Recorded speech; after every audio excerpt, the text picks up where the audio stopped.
ऊपर से देखने पर यह आदमी एक अरबों की कंपनी का मालिक था, लेकिन हकीकत में वह वर्षों से देश के भीतर छिपा बैठा एक खतरनाक जासूस था। भेष बदलने के बाद वह अपनी कार लेकर एक लॉजिस्टिक्स सेंटर पहुंचा। उसके हाथ में एक फर्जी विदेशी पासपोर्ट था, जिसके जरिए वह विदेश से आए एक पार्सल को लेने आया था। दस्तावेज जांचते समय कर्मचारी को कुछ अजीब लगा। इंसान का चेहरा उम्र के साथ बदल सकता है, लेकिन कानों की बनावट लगभग वैसी ही रहती है। सामने खड़े आदमी के कान पासपोर्ट वाली तस्वीर से काफी मिलते थे, मगर कुछ फर्क भी साफ नजर आ रहा था। हालांकि कंप्यूटर वेरिफिकेशन में सब कुछ सही निकला, इसलिए कर्मचारी ने अपनी शंका दबा दी। कुछ देर बाद एक बड़ा डिब्बा उसके सामने लाया गया। उसने तुरंत उसे खोला और अंदर रखा माइक्रोवेव देखा। जांच करने के बाद वह साइन करने लगा, लेकिन आदत से मजबूर होकर पहले अपना असली नाम लिखने लगा। गलती का एहसास होते ही उसने उसे मिटाया और पासपोर्ट वाला नाम लिख दिया। उसके जाने के बाद कर्मचारी की नजर फिर सिग्नेचर पर पड़ी और उसका शक दोबारा जाग उठा। उधर वह पार्सल अपनी लग्जरी मर्सिडीज में रखकर सीधे अपने बंगले पहुंच गया, लेकिन उसे नहीं पता था कि अगले ही दिन पार्सल लेते हुए उसका वीडियो राष्ट्रीय सुरक्षा एजेंसी के डायरेक्टर की स्क्रीन पर चल रहा होगा। वीडियो देखने के बाद अधिकारी ने बताया कि लॉजिस्टिक्स सेंटर के कर्मचारियों को कुछ गड़बड़ लगी थी। जांच आगे बढ़ी तो पता चला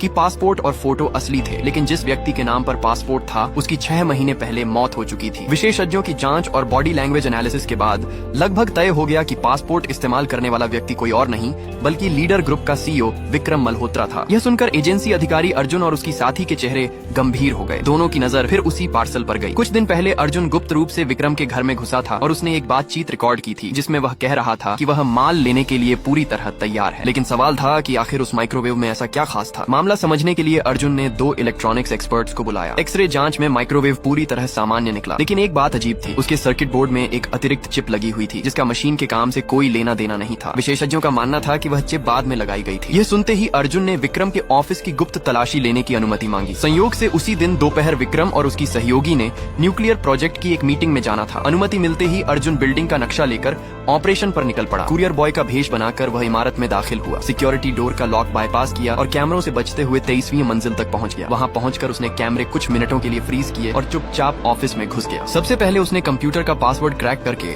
सारी फाइलें कॉपी करनी शुरू की। इसी दौरान तलाशी लेते हुए उसे एक पुराना पार्सल बॉक्स मिला, जिस पर थर्मल लेबल जलाए जाने के निशान थे। थोड़ी और जांच में उसे दीवार पर लगी एक पेंटिंग संदिग्ध लगी। पेंटिंग हटाते ही पीछे एक हाईटेक तिजोरी दिखाई दी, लेकिन उसमें मैकेनिकल पासवर्ड, फिंगरप्रिंट और बायोमेट्रिक सुरक्षा लगी थी, जिसे मौके पर खोलना संभव नहीं था। उसी समय सूचना मिली कि विक्रम और उसकी सहयोगी तय समय से पहले वापस लौट रहे हैं। समय बेहद कम था। अर्जुन ने जल्दबाजी में ऑफिस को पहले जैसा किया और वहां से निकल गया, लेकिन दरवाजा बंद करते वक्त हुई हल्की सी आवाज ने विक्रम का ध्यान खींच लिया। उसे कुछ शक तो हुआ, मगर जांच करने पर कोई सबूत नहीं मिला। मुख्यालय लौटकर अर्जुन ने कॉपी किए गए डेटा का एआई विश्लेषण कराया, लेकिन उसमें सिर्फ कंपनी के बिजनेस डॉक्यूमेंट्स निकले। कोई ठोस सबूत हाथ नहीं लगा। फिर भी अर्जुन का शक खत्म नहीं हुआ। उसे लग रहा था कि माइक्रोवेव वाला पार्सल अकेला नहीं था। उसने तुरंत अपनी टीम को दूसरे संदिग्ध एजेंट लुकास पर नजर रखने का आदेश दिया। उसे यकीन था कि आने वाले दिनों में यह नेटवर्क फिर कोई बड़ी चाल चलने वाला है। कुछ ही देर बाद खबर मिली कि विक्रम अचानक घर से निकल गया है। अर्जुन उसकी कार का पीछा करने लगा, लेकिन हैरानी की बात यह थी कि वह घंटों तक मॉल में इधर उधर घूमता रहा। कभी कपड़ों की दुकान, कभी किराने का सेक्शन, तो कभी कॉस्मेटिक्स। एक अनुभवी अधिकारी होने के नाते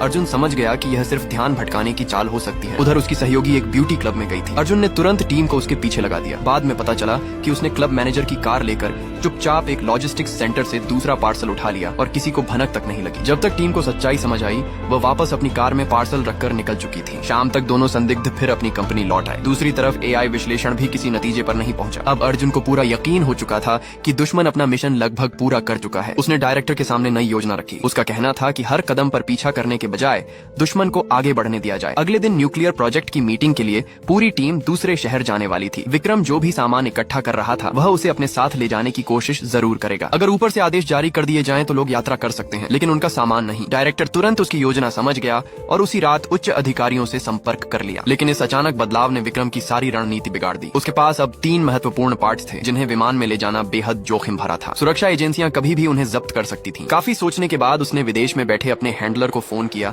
और बैकअप प्लान सक्रिय कर दिया। अब मिशन की जिम्मेदारी लुकास को सौंपी गई, जो सामान को सड़क मार्ग से गंतव्य तक पहुंचाने वाला था। लेकिन सवाल अभी भी बाकी था, क्या विक्रम अपने मिशन में सफल होगा? क्या अर्जुन समय रहते असली साजिश का पर्दाफाश कर पाएगा? और क्या सुरक्षा एजेंसियां अगली चाल पकड़ सकेंगी? आगे की कहानी में पता चलेगा।